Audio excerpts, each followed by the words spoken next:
and we'll go into a fireside conversation with our guest shortly. But I'll allow for my co-host Leopold to welcome our guest here in French. Oui, merci Harry, et nous souhaitons bienvenue à notre bien aimable audience francophone. Aujourd'hui, ce sera une journée un peu spéciale, à plus d'un titre. Nous avons des compatriotes qui tiennent, en anglais, qui tiennent une émission aujourd'hui aussi, en direct, appelée Town Hall. Et ils ont l'honneur d'avoir pour invité le président élu Issa Chiroma Bakari. Donc, notre programme d'aujourd'hui sera un tout petit peu abrégé pour qu'on puisse tous se reporter vers cette rencontre-là. Et nous aurons aujourd'hui comme invité un homme tout aussi spécial, Christopher Che, qui fait partie du groupe Project C, mais c'est une personne ressource à plusieurs titres. Et je n'en mentionnerai qu'un seul. Je sais que sa modestie risque d'en souffrir un peu, mais il faut dire que il fait partie des des fins stratèges qui ont mené la campagne de Barack Obama aux États-Unis. Donc, c'est tout dire. Et il a vraiment accepté d'avoir cet échange avec nous. Nous allons aussi faire un point sur le sondage qui est en cours et qui produit des résultats vraiment surprenants en termes de convergence. Parce que, comme tu l'as dit, Harry, la perception que le Cameroun donne, c'est une perception de division, mais alors que non. Les sondages nous révèlent vraiment le contraire et nous révèlent qu'il y a beaucoup plus d'affinités que nous ne pourrions imaginer. Et tous voudraient la justice, parce qu'effectivement, là où il y a la justice, la paix suit. Donc, tout le monde voudrait cette justice. Donc, contrairement à ce que les gens auraient pu croire au début, à un moment donné, que c'est une distraction et que le problème des Camerounais ailleurs, non, tu l'as aussi bien dit, Harry, les Camerounais ont la faculté de pouvoir mener simultanément plusieurs stratégies. Et donc, en clair, tout le monde ne peut pas tout faire en même temps. Il y en a qui s'occupent d'autres volets, mais nous sommes restés focalisés. Nous nous sommes focalisés sur le Cameroun, demander aux Camerounais quel Camerounais ils voudraient pour demain, quel nouveau Cameroun ils voudraient, et les résultats dont nous allons parler tout à l'heure sont absolument encourageants et c'est une très bonne chose. Donc, bienvenue une fois de plus, merci d'être là.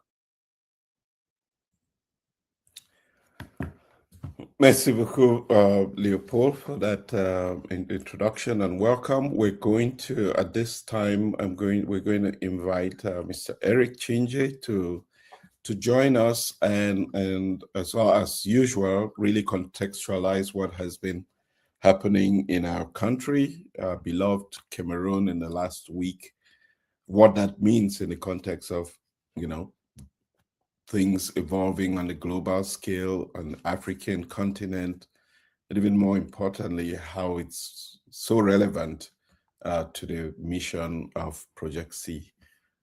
Good morning, Eric. Thank you, Harry. Thanks, Leopold. Thanks, everyone. And I'm still working on. Oh my! Can you hear me? We lost your camera. I'll be right back. Let me see why this happened. Oh Jesus! Can you hear me still? Yeah, we can hear you. Okay. Something. Oh Jesus! On the day that this shouldn't be happening, right? It's technology for you. Technology does that. Oh, voila. So each one of us from time to time. Okay, here we are.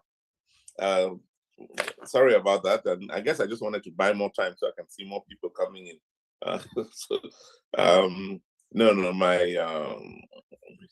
computer that was playing games on me. But we're coming out of another week, and as you know, they say in French, the more things change, the more they tend to Stay the same. Yeah, stay the same, and I think that's what we are seeing. But I have a strong feeling that, and I really want to say this with as much seriousness as I can, I think we're moving into an important new phase in the events of the country. Just make a note of that. It's an important new phase, and I believe deep inside of me that Cameroon will be fine. That Cameroon will be fine, and it's important that we all think it. A lot of things are happening. Some of them contradictory. Some of them, tearing the country or tearing society in various directions. But I think it's all happening. I don't know how I can say this for the good. Cameroon will be fine. And I hope, in the discussions with Chris, we will kind of drive this whole thing along those lines and put in context what we are trying to do with regard to the Constitution, because ultimately that's where it will resolve itself one way or the other, and beyond that it will just move on to the next phase of the country's history and the country's life, and take us to that new Cameroon that is possible. It's so important. When I hear that song, and I heard it again today, it energized me. And I think we should all keep it, we should play it over and over in our minds. You must have heard this week, let me just pick 3 or 4 things that happened this week and why they are contradictory but complementary and moving us in the direction we should be going. First of all, you must have heard this very brief but poignant statement from the Minister of Finance, Mutaze, and Leopold caught it, sent it to me, listened to it, and then did my own, digging up. And it's very important. It's very interesting what Mutaze said. He said we're in a state of continued crisis, and that the crises are not succeeding each other. They're actually building on each other. So we are moving straight into the thunder of crisis. It's all coming together. And you would think that the country would either blow up or find resolution. And I think we're getting to that point where a solution has to come about. And it's attracting the attention of the world in ways that we've not known.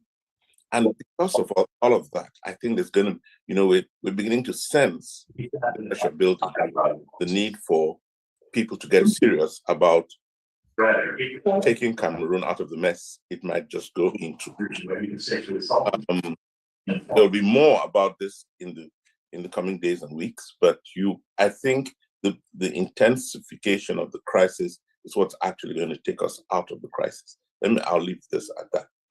You may have seen the famous picture of the week, which was Mr. Ngongo and Baboke, these 2 heads of clans,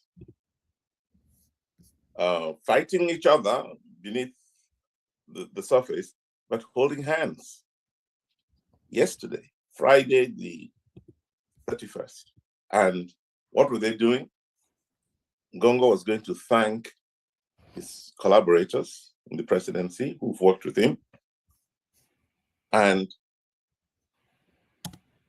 he takes Baboke, whose daughter is going to sing a song saying thank you for everything you've done for everybody, whatever that was.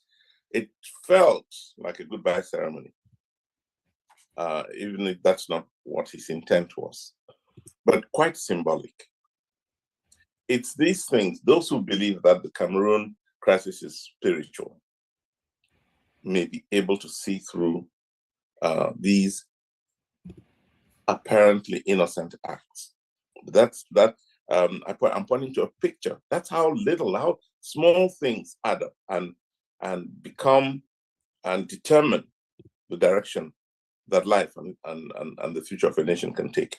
There's another small and almost insignificant event which brewed its head but kind of found resolution, of a general called General Chema. Hector Marie Chema, the general. Chemo, yes, Chemo. General Chemo was sent on retreat, retirement. And I think retirement, yeah, that's retraite en français. So, excuse my mixing up these languages. But he was sent on retirement, and initially the sense was he refused to go. You know why? Because he says, well, I don't recognize the signature of the man who signed it. The head of the army in Cameroon is the president of the republic, and he allows everybody to go on, he's the one who appoints and dismisses. So General Chemo says, no, I don't recognize the signature. I have to be sure it's the president himself. Let him call me, to that effect. But by the end of the week, this could have created chaos within the army. But by the end of the week, it was resolved. And General Chemo is retiring or going into the second section of the army, which is, in effect, a retirement for senior officials. And just as interesting, another young man from within the army, for those who didn't know, a guy called, is a captain in the army, I think it's called Efudu, came out with a blistering set of accusations. Blistering. I can't repeat them here for legal reasons, because, but it's all over the web anyway, so you can find it.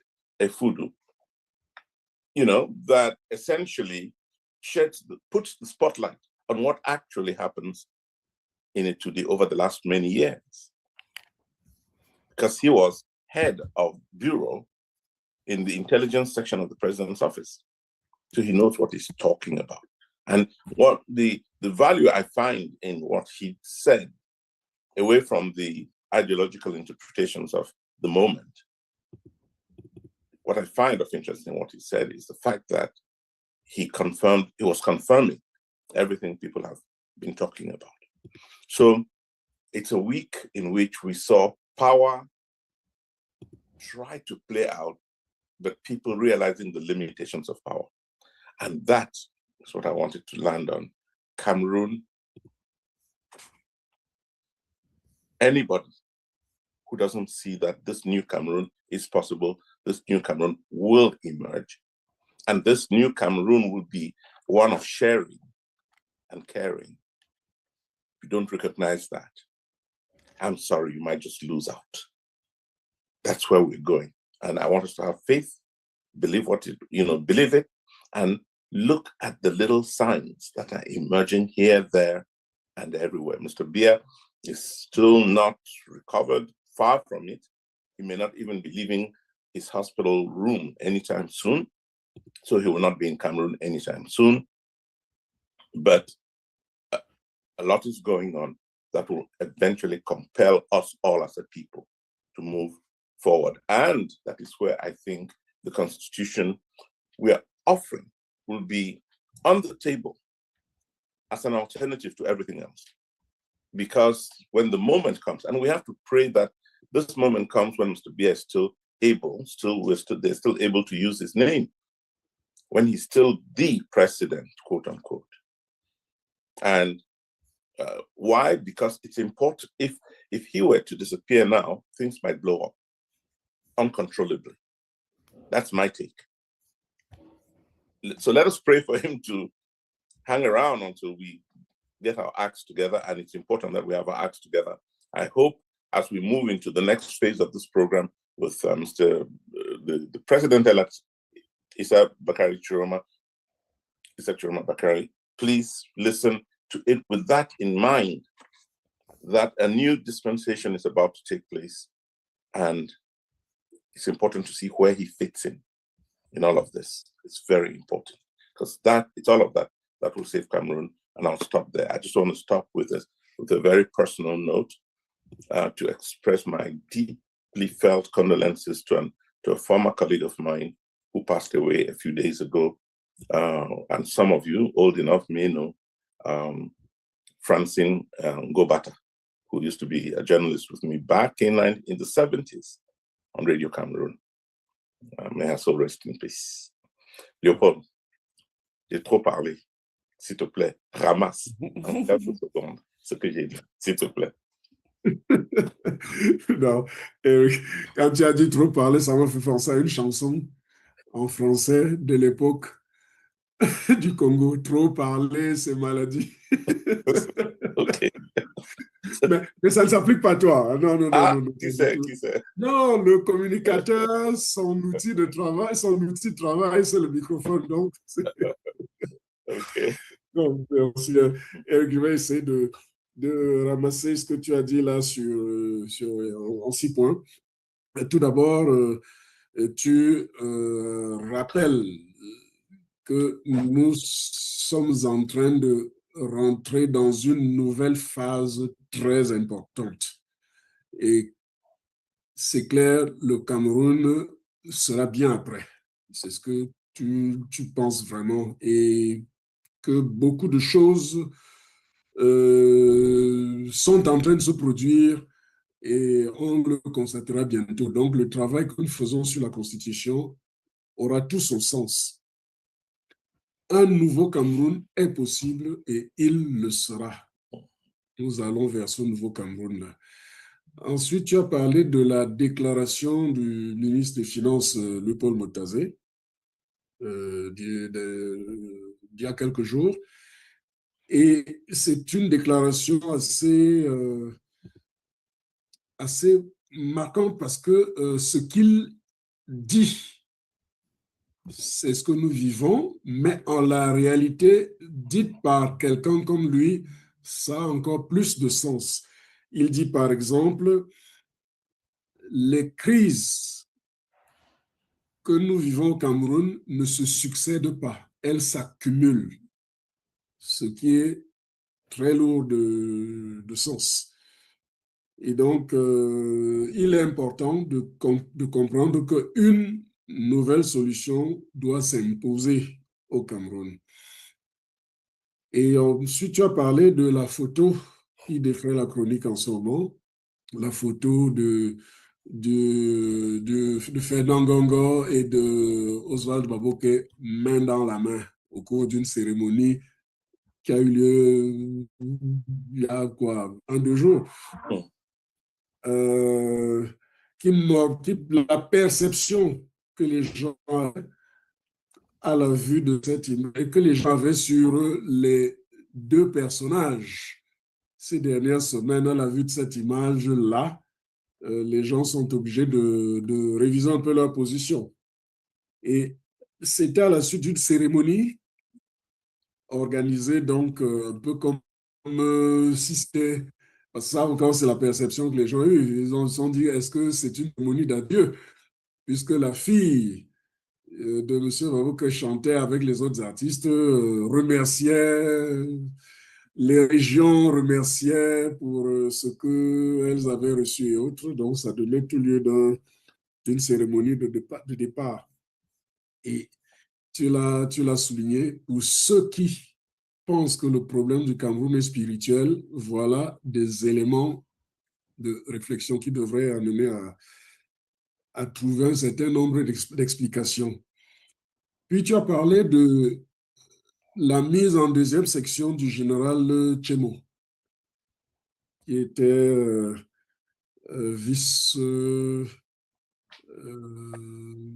l'adjoint du commandant du quartier général. Alors, il y a eu un certain nombre de rumeurs sur le fait qu'il s'est posé la question de savoir est-ce que c'était vraiment le président de la République qui avait signé son arrêté de mise en 2e section, qui est en fait une forme de retraite pour l'armée, parce que pour éviter un certain nombre de frustrations, au lieu de parler de la retraite pour les officiers généraux, on parle de 2e section, puisque Ils conservent leurs attributs, ils conservent les avantages, sauf qu'ils ne sont plus opérationnels, c'est tout. Donc, pour éviter un peu. Et donc, après, il y a eu des démentis disant que non, il a accepté la mise à la retraite, c'est un homme qui a toujours été discipliné, fidèle à la loi. Bref, c'est autant d'événements qui amènent les Camerounais à se poser beaucoup de questions. Puis il y a eu la sortie très remarquée et présente dans tous les réseaux sociaux du capitaine Efoulou, qui a été au service des renseignements à la direction, à la présidence pendant un moment. Aujourd'hui, il est en exil et puis il fait des sorties qui relatent des événements qui ont eu lieu à Étoudi ces dernières années. Et la réalité ne nous surprend pas en ce sens qu'il ne nous informe pas, mais il fait un certain nombre d'affirmations de façon péremptoire et qui nous amènent à réfléchir. Parce que, par exemple, sa dernière sortie, il a clairement dit que dans les casernes, le président Biya n'a pas gagné, par exemple. Et cela démontre qu'un nouveau Cameroun, d'une manière ou d'une autre, est en train d'arriver. Et nous acheminons vers ce nouveau Cameroun. Donc, il est important que nous soyons encore plus attentifs, de plus en plus attentifs sur les signaux qui ne tarderont pas de sortir, de continuer de sortir. Et tu as terminé par... donc, tout cela prouve, une fois de plus, que la nouvelle constitution que nous sommes en train de mettre en œuvre, pour laquelle nous consultons les Camerounais, elle va s'imposer, quel que soit celui qui sera en situation de gouverner demain. Et tu as terminé par l'hommage à notre regretté collègue Francine Ngobata, épouse Onana, qui a quitté notre monde il y a quelques jours. Donc, voilà. Merci, Léopold, merci. Je t'en prie. Well, thank you, Leopold, for bringing along our French-speaking guest. Just before we go on to our guest speaker for today, to have a conversation with him about this Once and for All campaign, his involvement with Project C, getting to know him even. I just wanted to touch a little bit on the project itself, like why and for those of you who joined us at the beginning of the show, we started with really a story about the project in music form. Before we go into the segment to talk about the project itself, we will broadcast that music in French this time. And on the other side, we'll just wrap up about where we are with the survey, what we have accomplished in both English and French, and then we'll go to our guest speaker. So one more time, I'm going to have us listen to the music, but this music helps us in just telling more about the project and what it represents and why it is absolutely necessary. So that you don't have to hear me explaining it, you can listen to the music. And here we go. No, no, no, no, no, no, no, no, no, no. Pendant des décennies, les Camerounais ont regardé l'espoir leur glisser entre les doigts. Des décisions concernant notre avenir prises à huis clos, nos voix noyées par le pouvoir et la politique. Encore et encore, on nous a dit qui nous sommes et ce que nous devons accepter. Le destin du Cameroun a été façonné par d'autres. Les Camerounais se réveillent et exigent le changement. Quel genre de pays voulons-nous? Qu'est-ce qui fait de nous des Camerounais? L'âme du Cameroun est façonnée, non par ce qui nous divise, mais par ce qui nous unit. Et quel genre de pays voulons-nous? Qu'est-ce qui fait de nous des Camerounais? Imaginez un mouvement, non pas de politiciens, mais du peuple.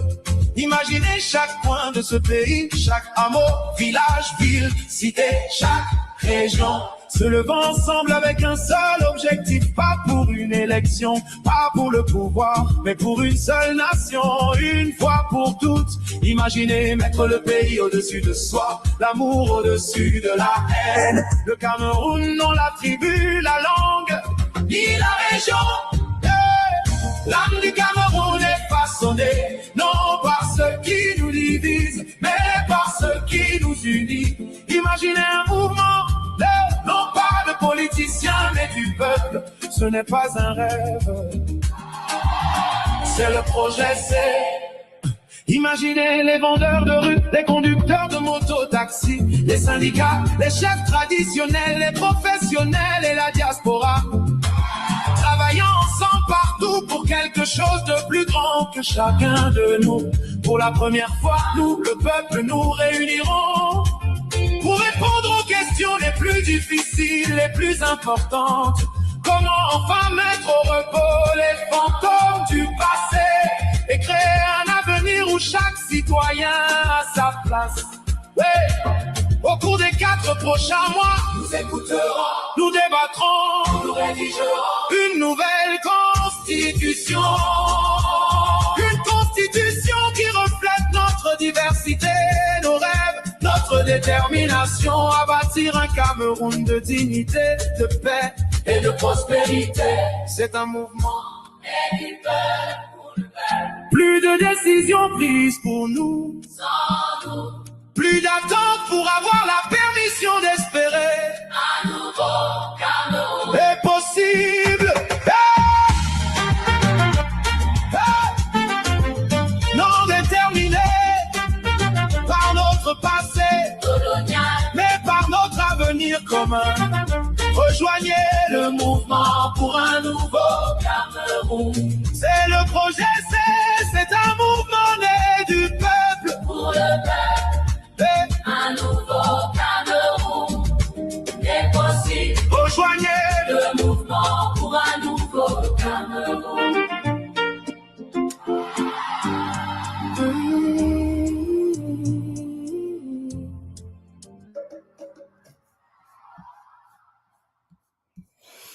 Well, that is a resume of sorts of what we are trying to, what Project C is all about. This once and for all campaign, it's all about.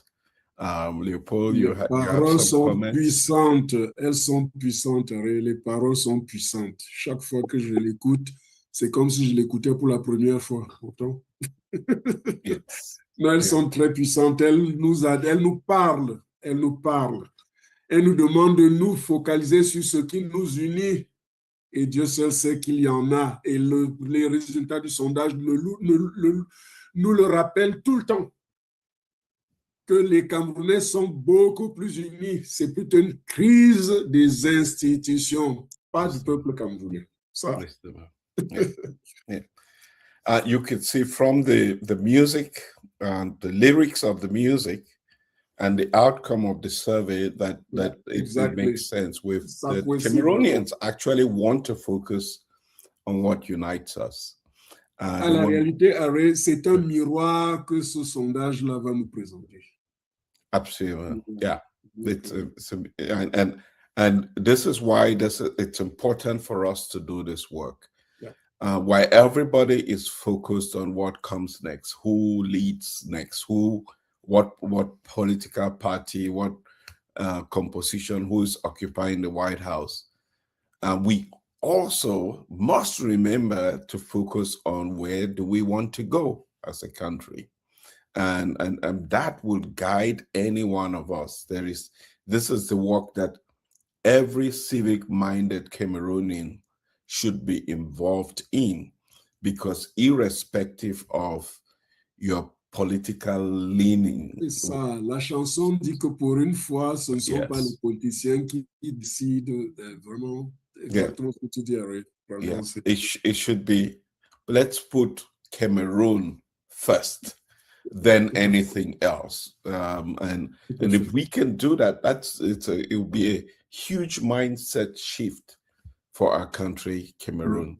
And again, the results that we presented by last week, which we did with AI, told us clearly what the story was.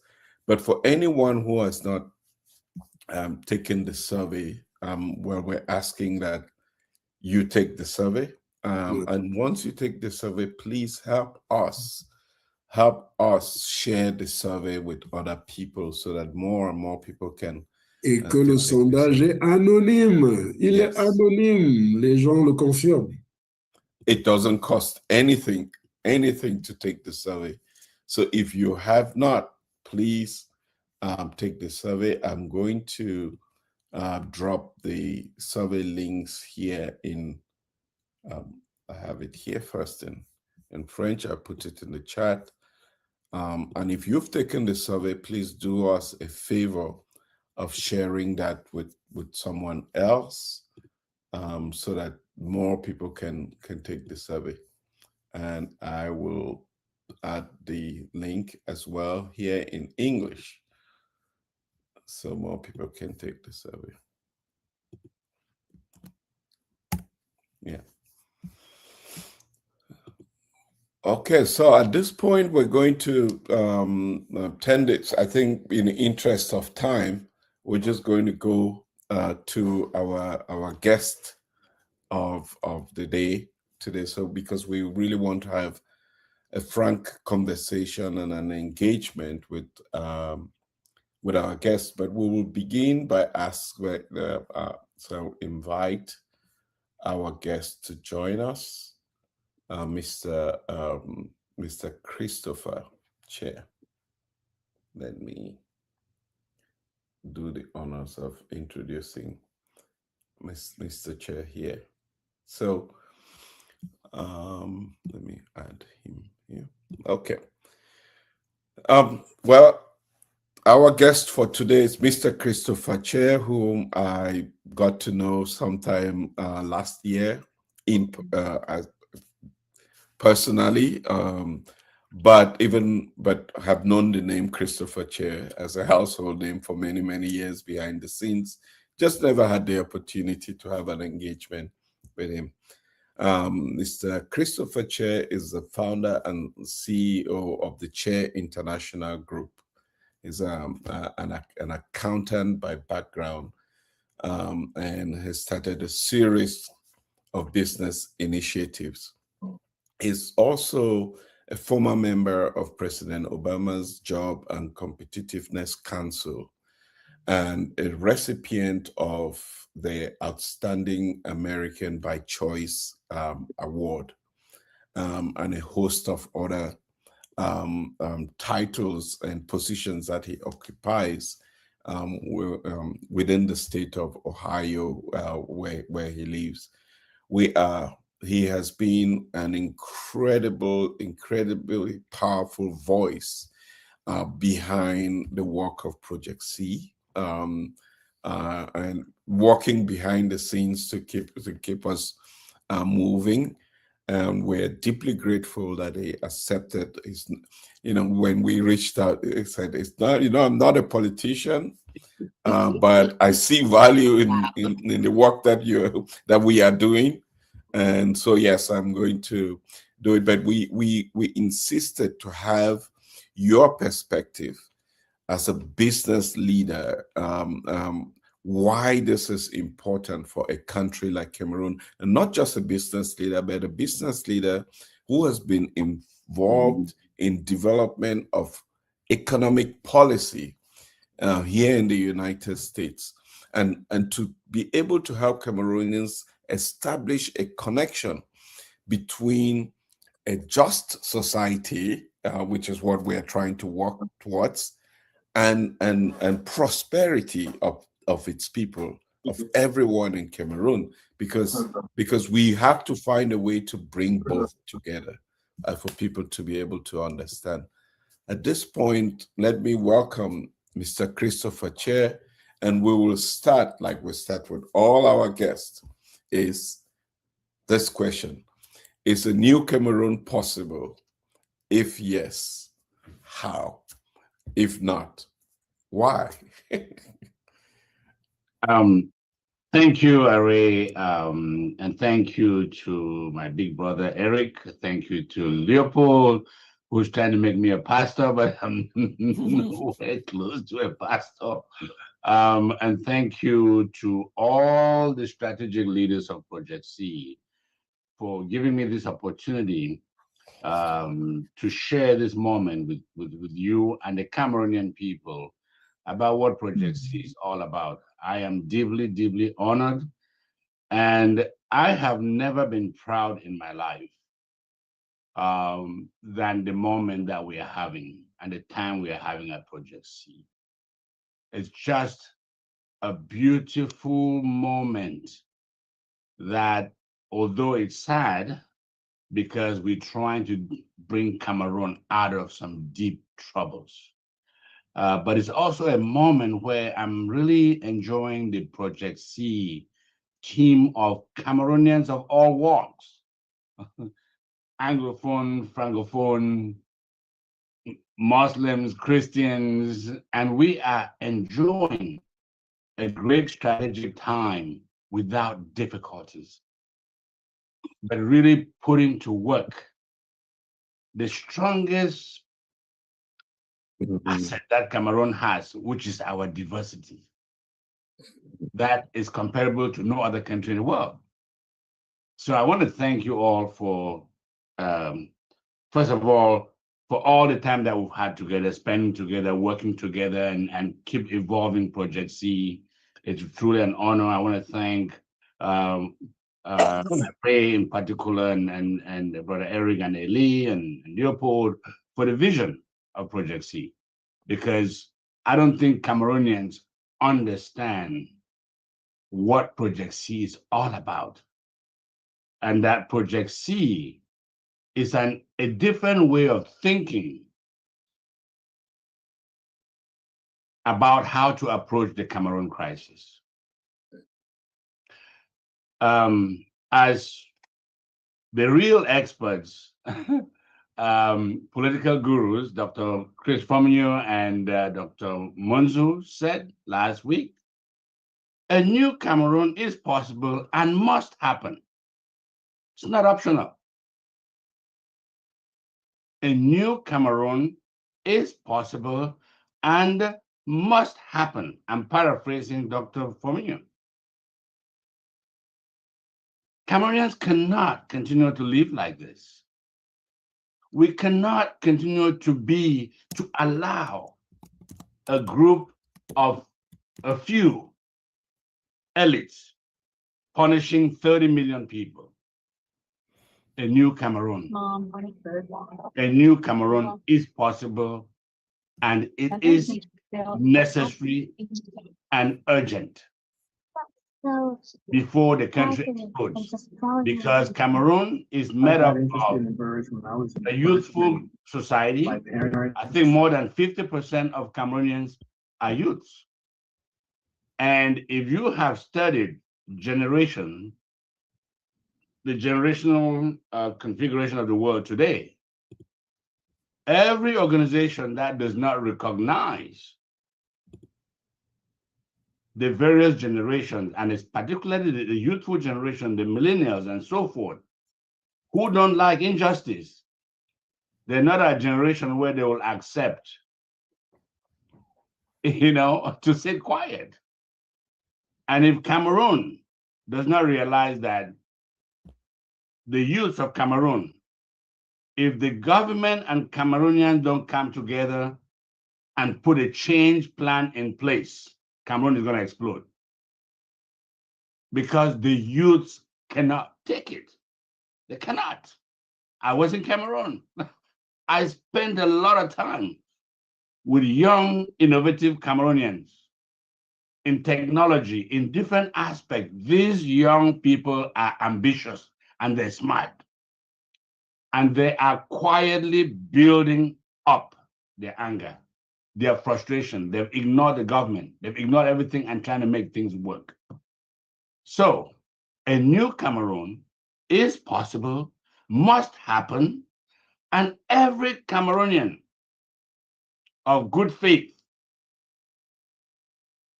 especially those of us that are privileged to be here and improve our lives, we have to think back how to save Cameroon.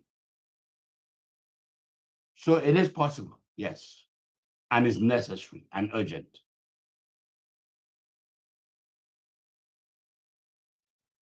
Yes, a new Cameroon is possible, is necessary, and it is urgent.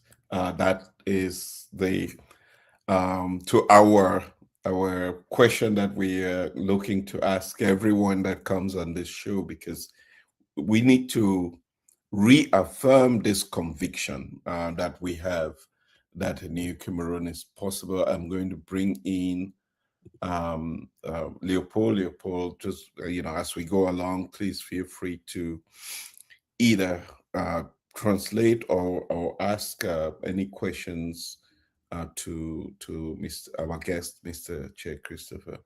But let me ask this question: you are a respectable businessman, yes, as we said, with no background in politics. But what is it that inspired your involvement with Project C? I know you touched a little bit on the work of Project C, but how do you find yourself here in Project C? Because too often people, have their own analysis or conviction.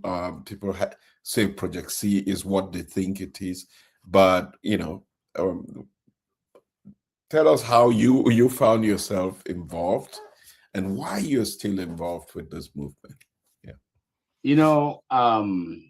I've had a very interesting life, and I came to America when I was about 18 years old, and it's been a very interesting journey. Surprising at every level.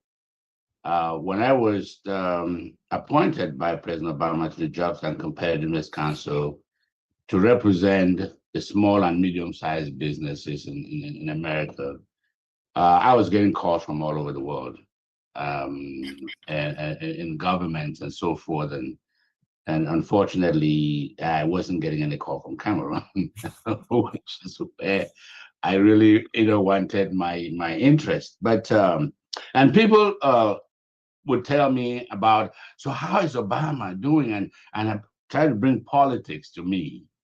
And I'm like, hey, whoa, wait a minute, wait. I'm not part of his cabinet. I am not, in politics. I am an advisor.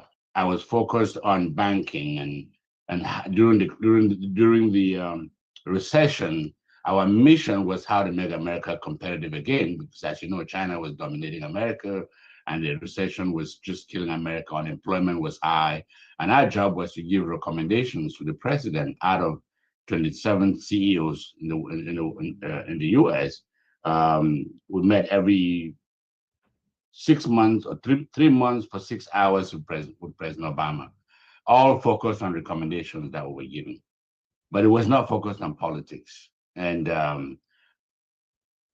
ever since then, I've always reflected on Cameroon.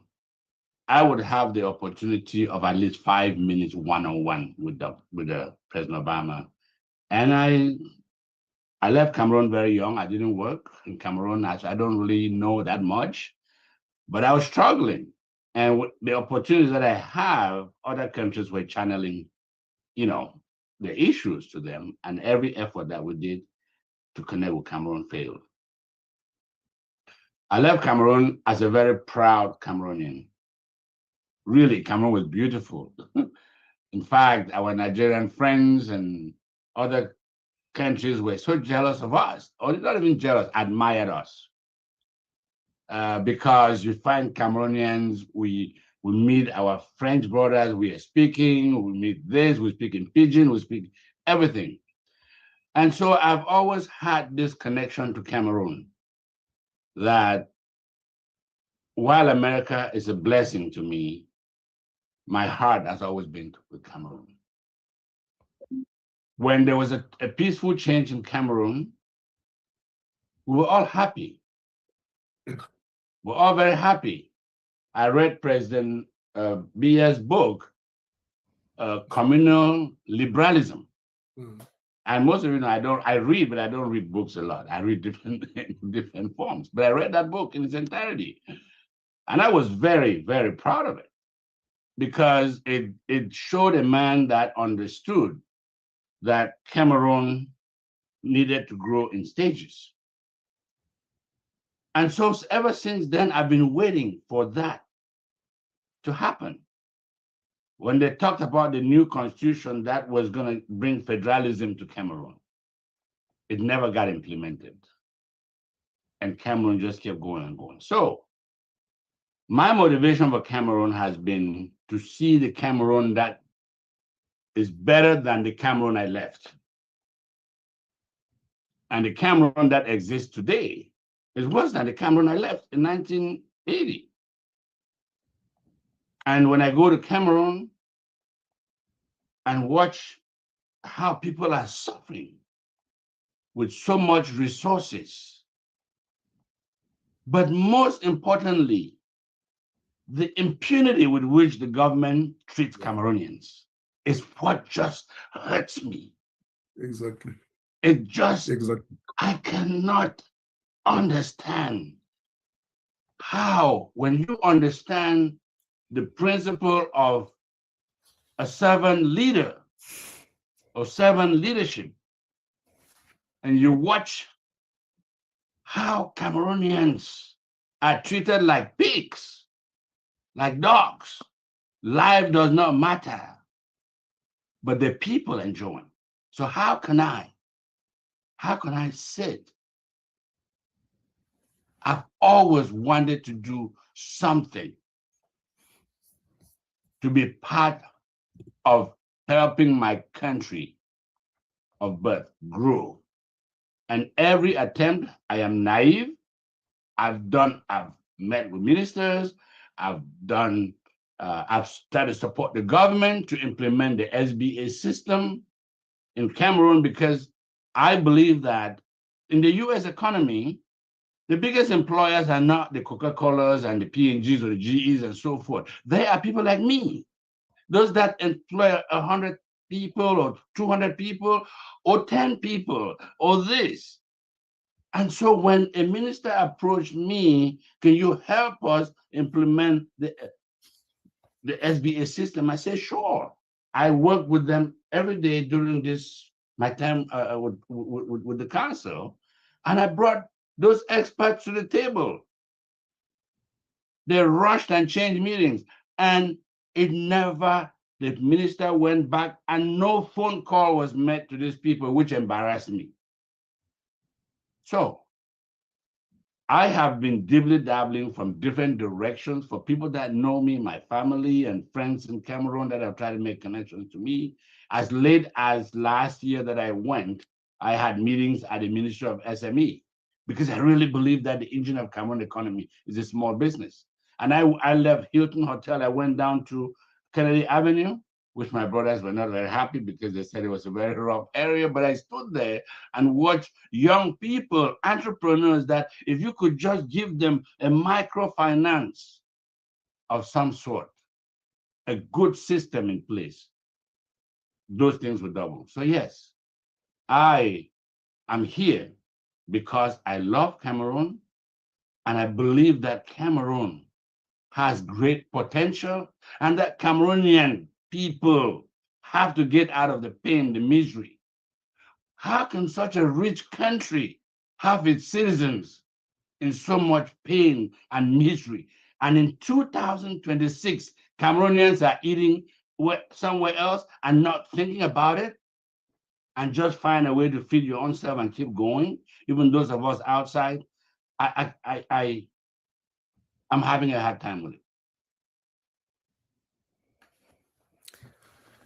Yeah, thank you, Chris. This is why we wanted you to be on this show, to really share passionately how you feel about where we can go, the potential that we have as a country. Leopold, maybe you want to emphasize some of the things that... Oui, des points que Chris, des points importants vraiment sur lesquels Chris a insisté. Et nous connaissons sa passion et la manière avec laquelle il joue avec le cœur. Vraiment, c'est remarquable, c'est remarquable. Je veux dire, dans le nouveau Cameroun, des gens comme Chris seront très importants pour pouvoir vraiment appuyer cela. Un nouveau Cameroun est possible, nécessaire et urgent. Il l'a dit à au moins 3-4 reprises, exactement ce que Dr. Munzo nous rappelait dernièrement. Et il a souligné l'impunité au Cameroun. C'est ce qui est à la base de toutes ces dérives que nous vivons et qui nous amènent à travailler. L'impunité, évidemment. L'impunité, ça laisse libre cours à toutes les dérives. La corruption, la cupidité à tous les niveaux. Donc, on est obligé de faire attention à cela. Puis, Chris a aussi parlé d'une notion, moi qui me touche aussi beaucoup, parce que le leadership, servant leaders, parce que ça fait partie de choses enseignantes dans le project management. Donc, les gestionnaires de projets aujourd'hui avec le Agile System doivent être des servant leaders. C'est-à-dire que c'est des gens qui doivent briller par leur façon d'être, leur savoir-être, plus que le savoir-faire, puisqu'il faut pouvoir, ça suppose la notion vraiment de travail, d'équipe. Et Christian a dit, si on pouvait donner des microfinances à ces jeunes entrepreneurs talentueux que nous avons dans le pays, oui, c'est vrai. Mais faisons aussi attention, parce que il y a aussi eu beaucoup de dérives à cela. On se souvient des lignes 94, 65, 57 et tout ça. Donc, ça veut dire qu'avant de donner ces capitaux aux gens, il y a d'abord un reformatage qu'il faudrait faire, que des gens puissent prendre davantage conscience de ce potentiel, de leurs possibilités et un environnement qui doit être quand même assaini. Ce qui veut dire que l'impunité dont tu as parlé, Chris, est fondamentale. Aux États-Unis où vous vivez avec tous ces principes-là, les gens, vous contribuez parce que vous voyez ce qu'on fait de vos contributions au niveau des impôts, au niveau de toutes les taxes et autres. Donc, c'est autant de choses qui nous amènent vraiment à travailler dans le projet du nouveau Cameroun, dans ce travail de constitution que nous sommes en train de faire, un certain nombre de garde-fous qu'il faudrait mettre, mais à la base, je vais te citer ton mentor, Chris, président Barack Obama, qui avait dit au cours d'une tournée à Dakar qu'on n'a pas besoin d'hommes forts, l'Afrique n'a pas besoin d'hommes forts, mais a besoin d'institutions fortes. Mais est-ce que ces institutions ne sont pas animées par des hommes? Quand, par exemple, aux États-Unis, on voit les démissions que le président Trump constate autour de lui, ça, ce sont des hommes dignes qui estiment que là, ça ne rentre pas dans des convictions personnelles, je rends mon tablier. Ça, cette culture-là, nous devons pouvoir l'enseigner, la répandre aussi un peu partout, un peu plus chez nous. Donc, l'impunité, tu as vraiment raison, c'est fondamental, c'est fondamental. Et c'est parce qu'on est dans des systèmes où l'impunité, où la sanction, ça rappelle le président Kagame qui dit tout le temps « zero tolerance to corruption », tolérance zéro. Il peut ne pas être parfait, mais lui, il applique la politique zéro, tolérance zéro pour la corruption, donc l'impunité. Tu as entièrement raison. Je voulais vraiment rappeler ces points sur lesquels Chris a insisté, qui sont fondamentaux pour nous. Yeah.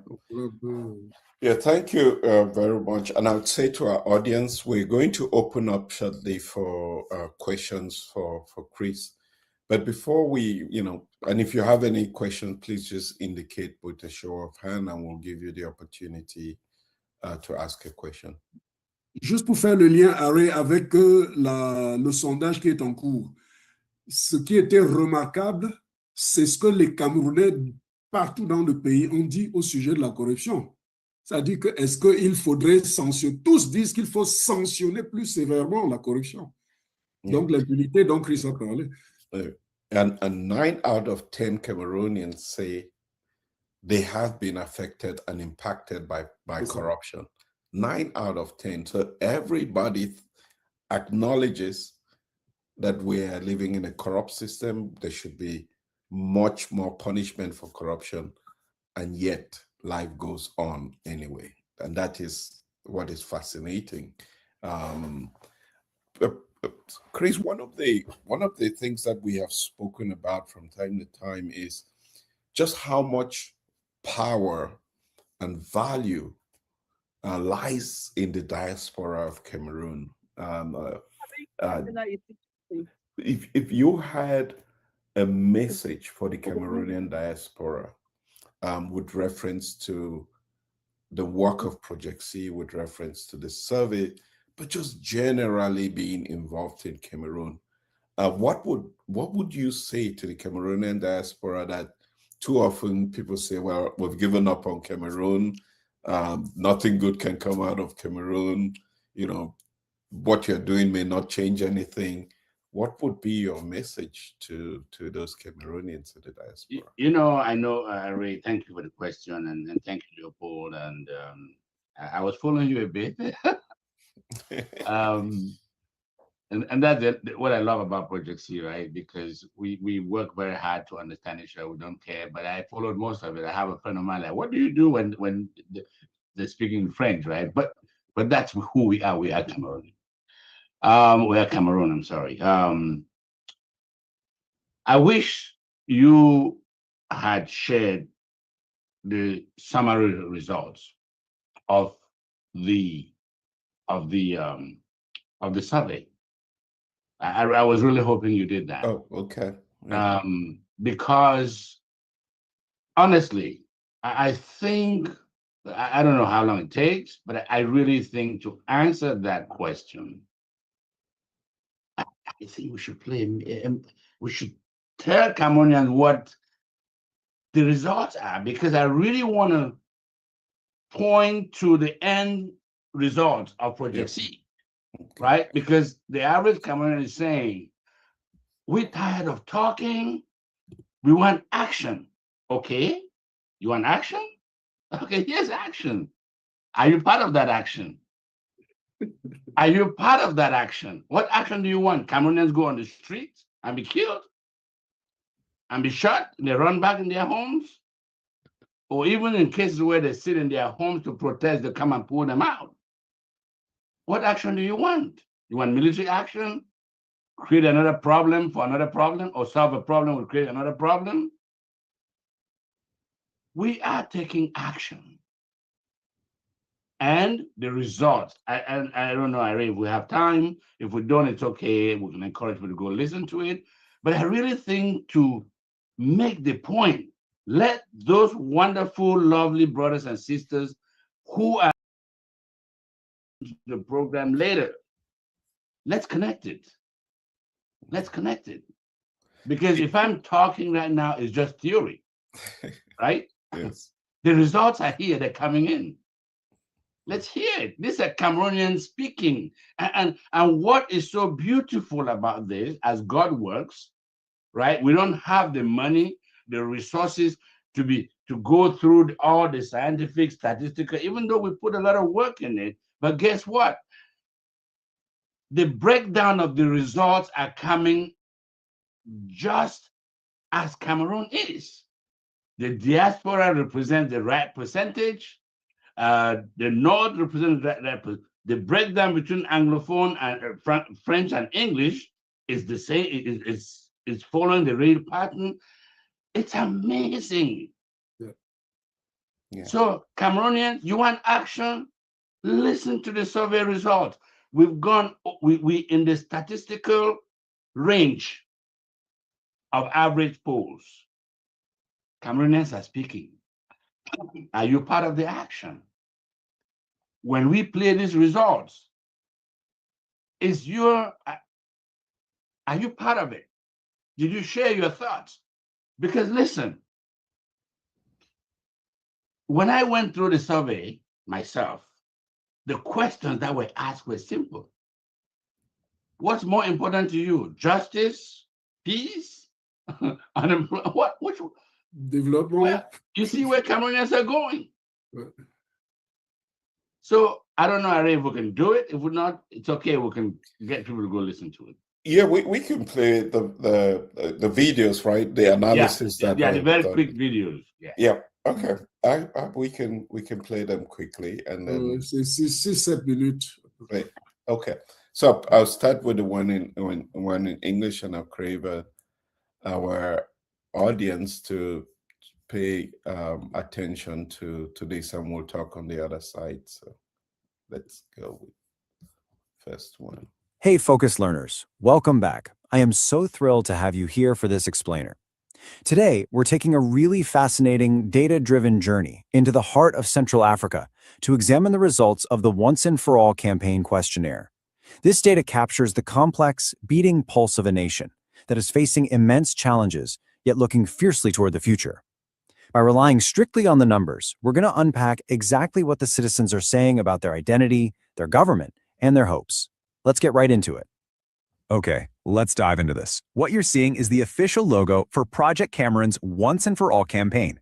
Now, just to set the stage, everything we're discussing today is drawn directly and exclusively from the data gathered during this specific campaign, which ran from July 18th to July 24th, 2026. So this isn't hearsay or speculation. This is a direct reflection of the respondents' voices captured during that crucial 7-day window. We've got a lot of ground to cover, so here's our roadmap. First up, who took the survey? Second, identity versus inequality. Third, a crisis of trust. Fourth, the Anglophone crisis. And finally, visions for the future. Section 1. Who took the survey? Demographics of the respondents.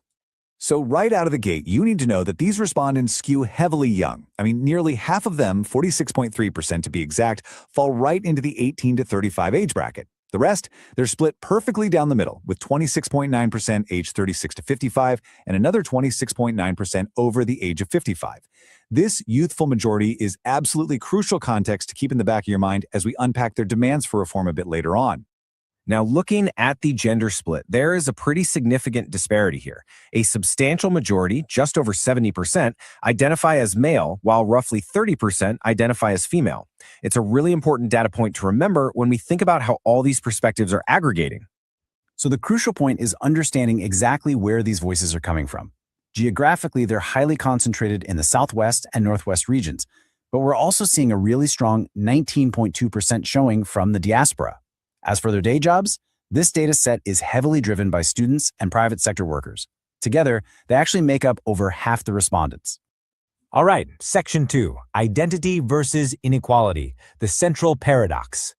We have to start with a foundational baseline. Despite all the systemic challenges we're going to talk about, a clear majority of respondents, 56.8%, say yes, they feel proud to be Cameroonian.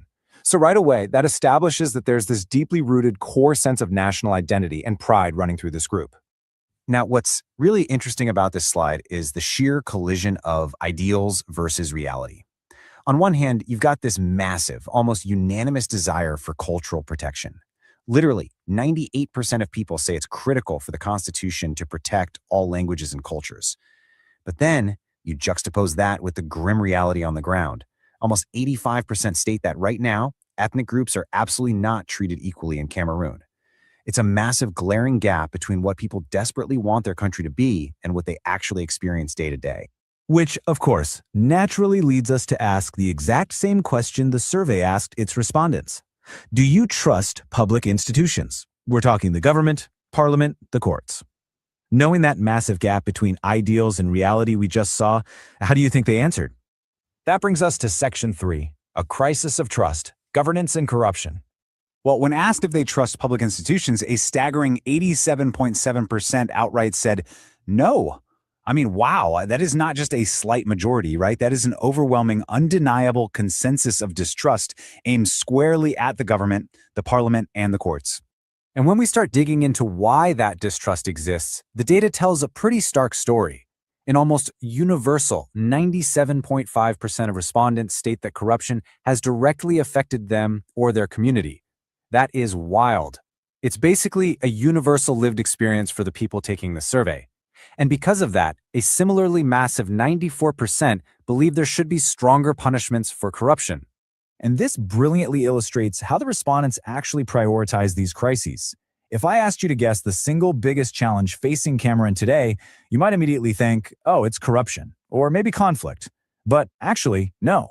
More than half the respondents, 55%, pinpoint poor leadership as the ultimate root challenge. Corruption comes in second at 19.5%, and conflict or division is down at 8.9%. They clearly see leadership as the primary bottleneck holding everything else back. Because they view poor leadership as the central issue, you see their views on power distribution highly fragmenting away from the executive branch. Get this, only 13.5% believe the president should hold the most power in the country. Instead, the vast majority want a serious decentralization of authority. You've got 38.1% wanting power to be shared equally, and another 26.4% saying Parliament should be the one holding the reins. Moving on to Section 4, the Anglophone crisis, searching for national cohesion.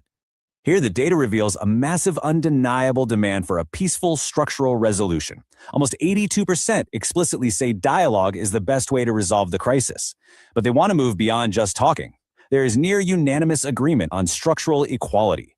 94% want all regions to have an equal say in national matters, and over 96% are demanding the Constitution absolutely guarantee equal rights for Anglophones and Francophones. So this populace is highly aligned on constitutional equality being the true path forward. Let's move to and see how this builds into Section 5. Visions for the future, reforms and hope. To really understand their vision for the future, the survey asked a deeply critical question, one that hits incredibly close to home for this specific demographic. Do young people have enough opportunities in Cameroon? The answer? A resounding, absolute no. Nearly 90% of respondents state that youth do not have enough opportunities. And honestly, that makes total sense and carries profound weight when you remember what we talked about earlier. Almost half of the people taking this survey are under 35. They're literally speaking directly to their own lack of current prospects. But, here's where the optimism really shines through. Despite that lack of current opportunity, when they were asked what gives you hope for Cameroon's future, they didn't point to outside help. Almost 46% find their greatest hope in the prospect of new leaders. And the second highest source of hope, coming in at 20.1%, is simply the youth themselves. They're placing their faith squarely and completely in a new generation stepping up to the plate. And they have a very clear roadmap for this new generation. 94% are emphatically demanding that presidential term limits be included in the Constitution. 93.4% say everyday citizens must have more say in how the country is governed. And 76.2% want to take it even further. They're demanding direct citizen participation in writing a brand new constitution. They don't just want new leaders, they want an entirely new rulebook. The whole shebang. Which leaves us with this final vital thought. We've gone through the data. We've seen this incredible tension between a current reality defined by distrust and inequality and this fierce, undeniable hope for constitutional renewal and fresh leadership. The numbers from the Once and For All campaign are crystal clear. The citizens know exactly what they want. So the only real question left is, will these citizen voices be the catalyst for the structural change they so desperately desire? Thank you so much for joining me for this explainer, Focus Learners. Keep analyzing, keep questioning, and I'll see you next time. Yes, that is an analysis of the survey in English. We will subsequently play it the similar analysis in French, but it's very clear from the survey the things that unite us as Cameroonians are incredibly powerful. There is emphasis on justice. the need for people to participate in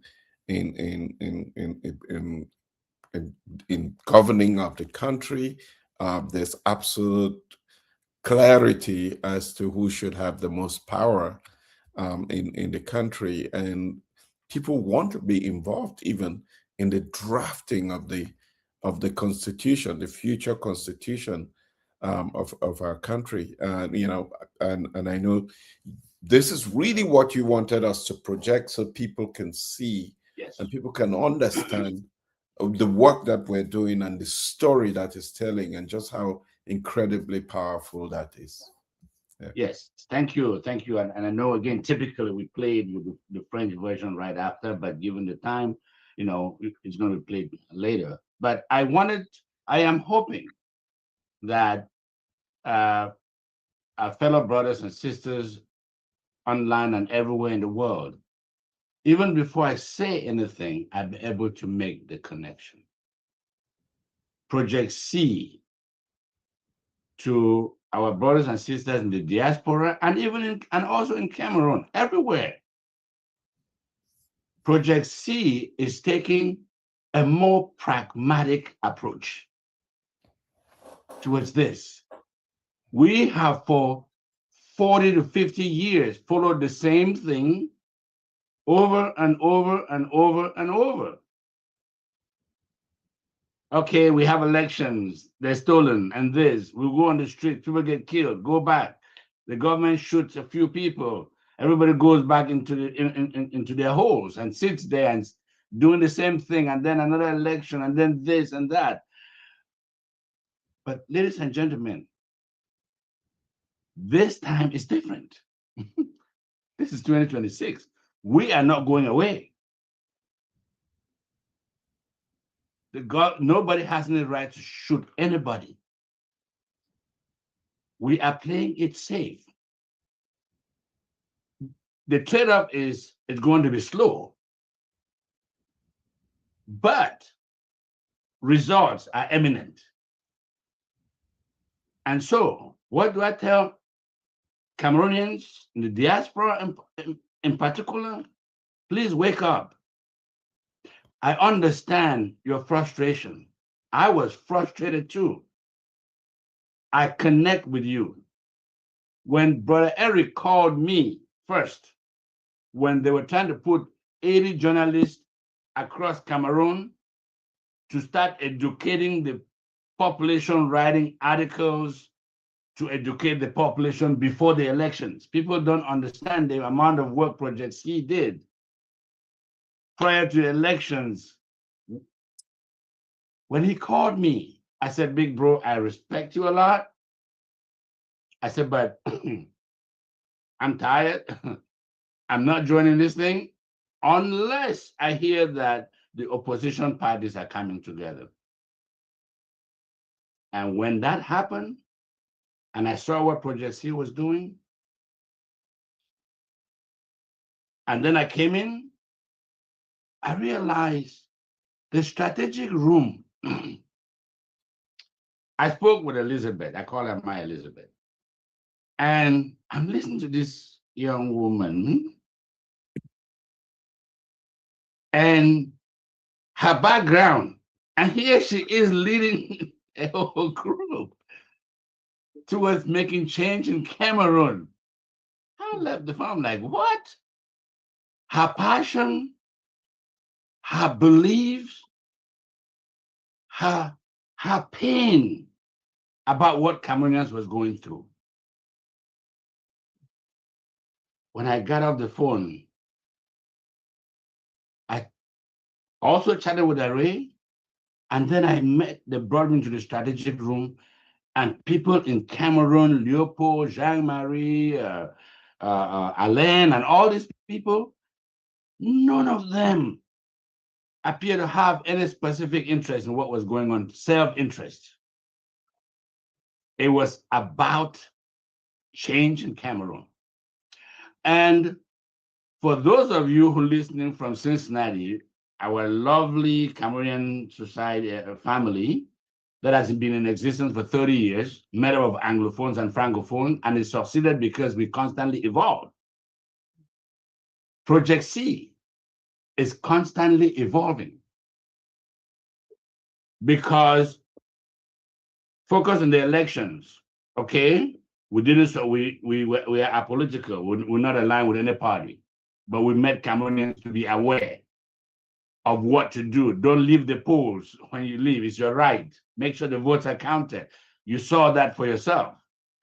We moved to, after that, there was an elected president that we believe won, and we try to support to make sure that they take over, not because we are part. We are not part of President-elect Chiroma's team. I want to make it very clear.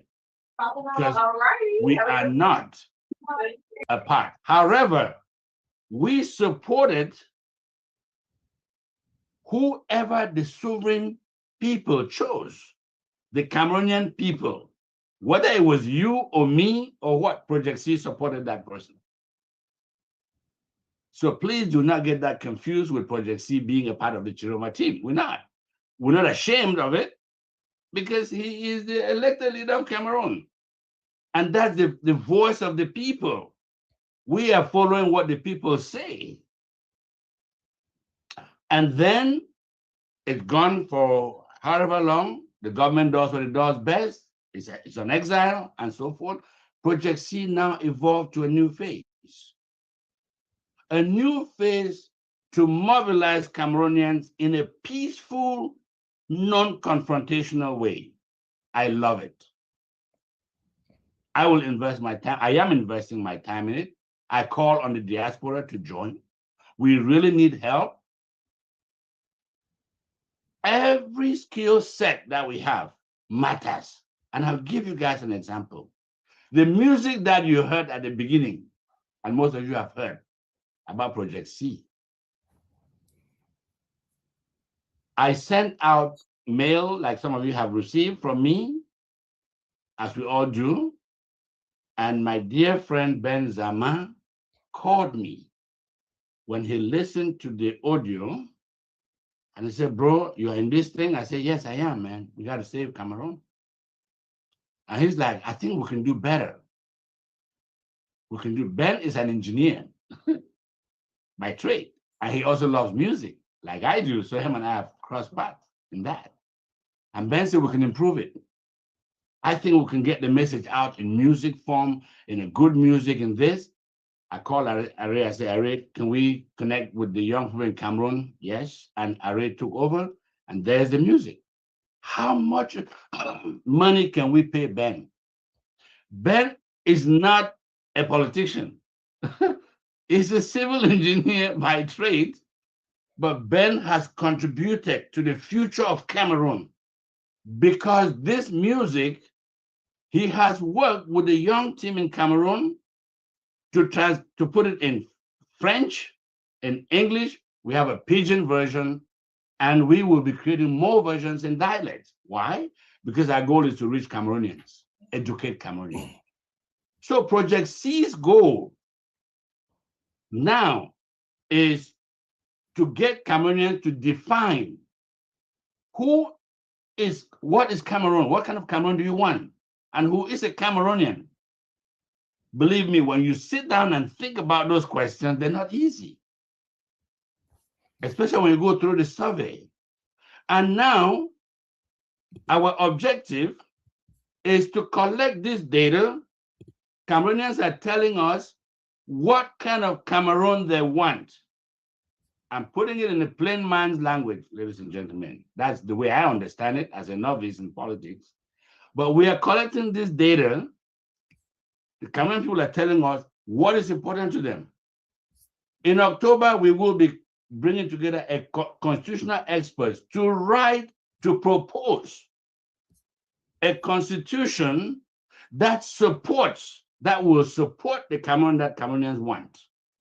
Justice, peace, equality, and all the like all of that. And this document will be available for the current government, for any political party, for whoever that comes to lead Cameroon. Ladies and gentlemen, to the diaspora and to Cameroon, Project C is doing this out of a struggle financially. The people you see and hear and others have been putting money together. Currently, we have 15, is it 14? I may have been misquoted, but at least 1,200 young Cameroonians covering all of Cameroon to educate people, to the buy and sell them, to the bikers, to civil servants, to everybody on taking this survey. Town halls will be done. Different things will be done. We need your support. Just like Ben, just sending out the surveys when they come, read them, or the distributing the mail that you receive, or just giving $10 a month, or $1,000, or $10,000.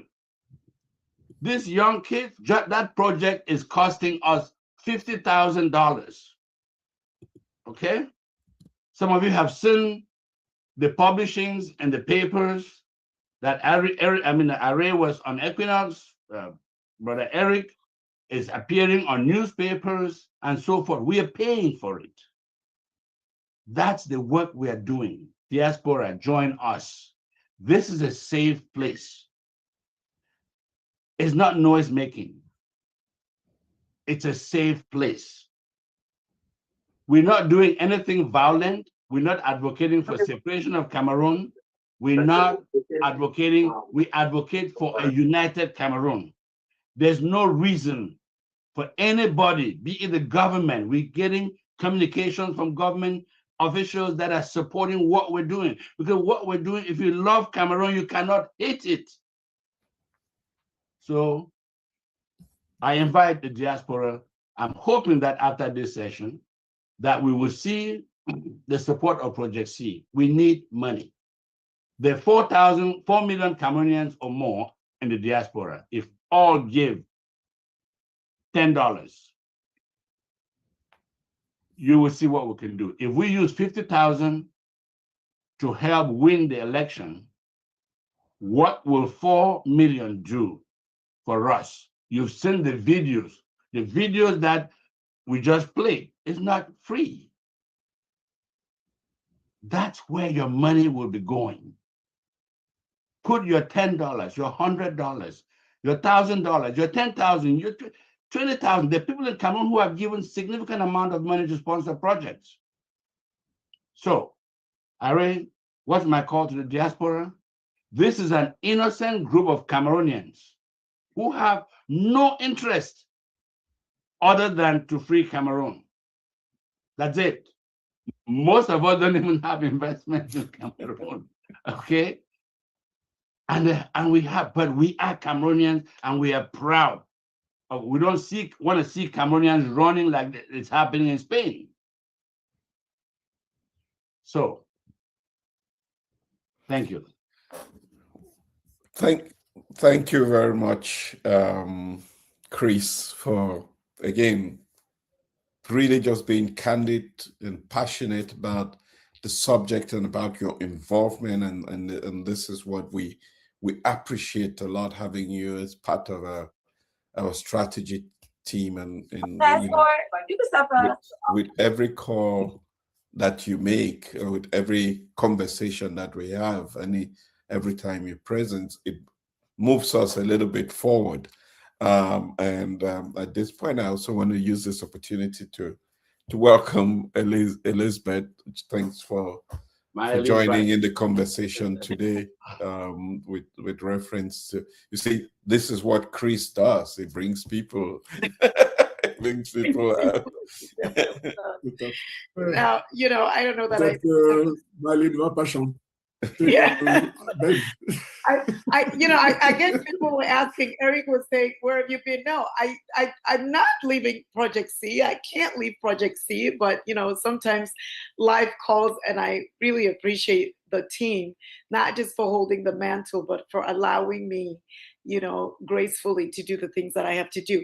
But my big brother here, Chris, is simply amazing, and he really was a force. And I just want to say that we should not be discouraged when people do not, sometimes you call people a negative conversation, and you may not know this, and I would say this because he wouldn't bother. But the first time I called him and left a message, he did not respond. I called twice, left a message, he did not respond for months. And then I was talking to Eric again, and Eric, I guess I'm the salesperson, and Eric said, I think you should call him back. And so I called him back and engaged him, and we had a very good conversation. And I could just tell that he has a deep love for Cameroon and really wants something that is going to work. And I just want to say to you that we're so grateful that you're here, because you're the caliber. I mean, it's every Cameroonian, but I must say that you're the caliber of a Cameroonian that we need right now. And you coming in, you being a part of this has changed a lot for us, and the crowd that you're bringing means a lot. Your background alone, puts a fork on it and just puts a stamp on it. So we're ever so grateful that you're here. It makes a difference. And I don't know if a lot of us know it, but on the 8th of August will be 1 year. 1 year that we've been around. And I really want us to reflect, for those who have been here from the very first call where we barely had 15 people and no place to broadcast, maybe not even up to 15. That was a year ago. Yeah, 9 people. 9 people, okay. And it's just amazing that, and here's what's humbling, because this is not about bragging, but I think we need to understand that as a people, we can be powerful. We can come together. We can make a difference. It's, sometimes you're watching things on TV, you're reading things on papers, you're watching it on social media, and you are not affiliated. But this social media is everyone. Those who are in or not, it's the social media is Cameroonians who have love for our country. And so we started something very humbly, not really knowing what was going to come of it, except for the fact that we were sure and understanding.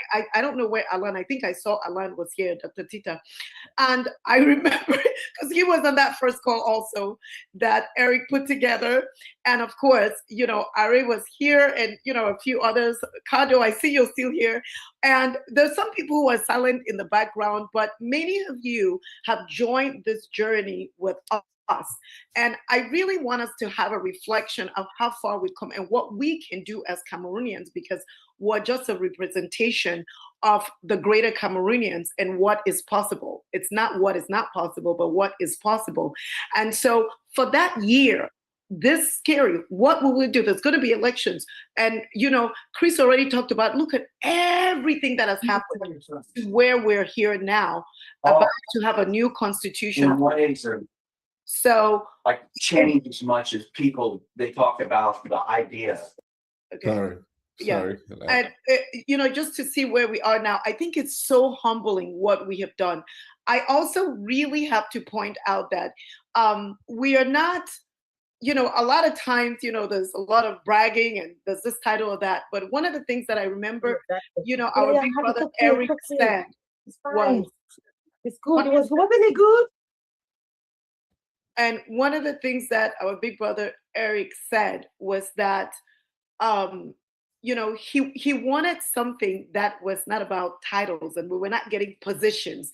And we all felt that everyone in the team felt that was very important. And I have to just say that that's why we've been here, because a lot of times we think that before we start, we need to have titles and all of that.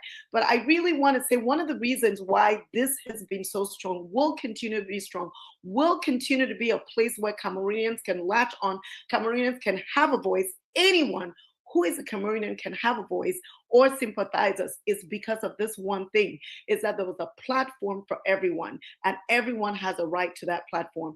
And that really is what we have done. And I know that Are, being our leader, I would say that he has, a natural way, Are, it's not, self-appointed. It just happens that way. And I know everybody here would agree with me, is that he has a way of just, in the growth process, has settling things and putting perspective. And sometimes where we have come to the crossroad of, are we with Jerome? And it's not questioning, but how he has blind us back into here's what's most important. I most definitely know I've learned a lot from that. This is what is important. And so I really just want to finish up by saying that, I am, in awe of who we are as a people, and of what that we represent, and of what is possible. And I know this may sound naive. I truly believe, I said to Ari the other day, and maybe Eric, I said, I believe when this happens, it would just be like a new page. It will be flipped over. It's not going to be torturous. It's not going to be, Cameroon will survive. Cameroon will stand.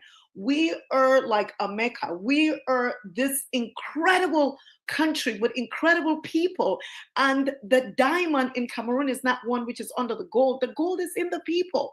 And so I'm just humbled. I'm really excited that I don't know how, but that I get to be a small part of this and be able to watch this in actualization. And that's what I want us to feel, that we're in the process of seeing a new Cameroon, and only us will get that to happen. Nobody else can do that. So I am just so grateful to be a part of this. Thank you so much.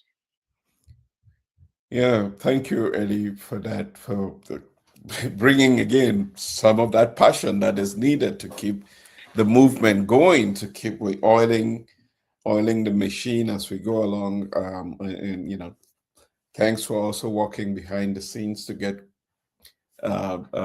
Chris to join this fascinating movement. For everyone who is attending today, there are only 3 things we ask of you. 1, take the survey. The links are in the chat. If you've taken it, please share it. 2, get involved. One way or the other, donate. We need support. For those of you that have signed up for the monthly giving, I know 1 or 2 people that are on the call. Thank you for doing that. Thanks for your constant support. But if you go to projectcameroon.com, you can also support this initiative that we have to support boots on the ground across our country, really having people at every level of society respond to this survey in all subdivisions across the country, for us to really have a story to tell the world about our country and this initiative. You all, each one of us, can be part of this story by just investing in it. And finally, the third thing we'll ask of you is share this with others. Share this story, this initiative, what you hear here, with others, so many more people can come together.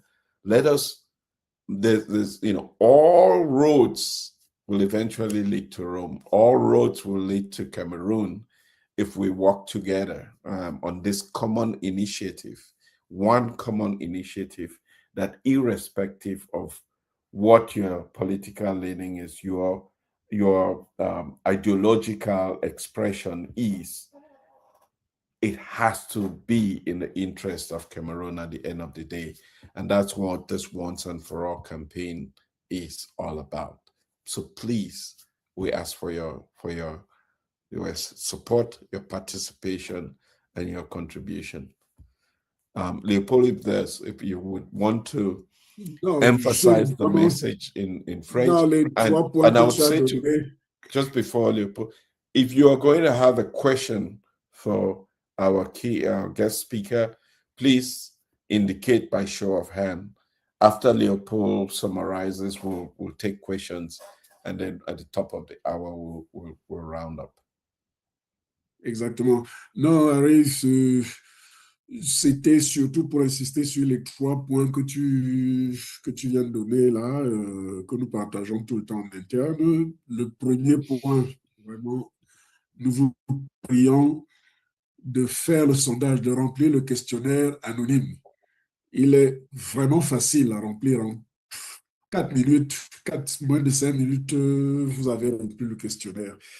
Le deuxième point, nous avons besoin de vos dons, s'il vous plaît. Ça permet de soutenir les équipes qui vont sur le terrain dans les 360 communes et autres.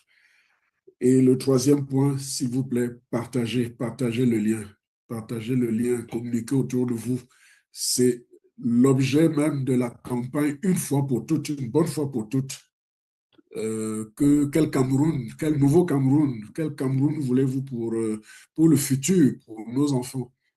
Donc voilà l'objet de cette campagne-là. Voilà. Yeah, thank you very much. Again, I'm looking out for any questions. The floor is open. Eric, I brought you in just in case you had any questions here for Chris, or comments following his submissions here. Thanks a lot, Ray. I mean, the only point I can make at this point is one hot. I'm so, you saw, I don't know if you saw it, but the light came on my face when Elizabeth came back. I know I told you the other day that she needs to pop in every once in a while and pump some energy. I mean, this car cannot run on empty. So, come in and put in some fuel.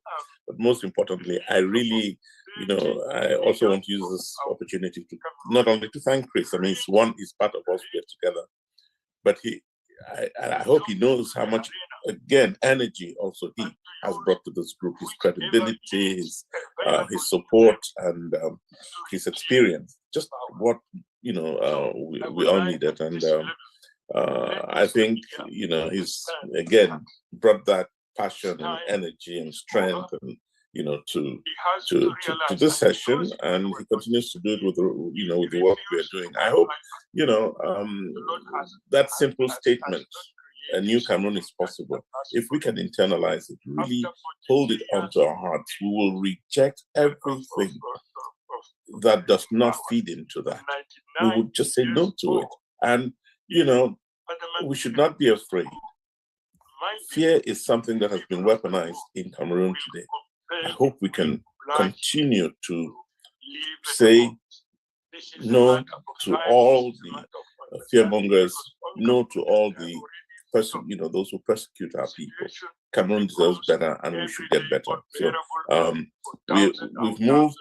Project C has shifted to respond to the needs on the ground, and I think we will continue to do that.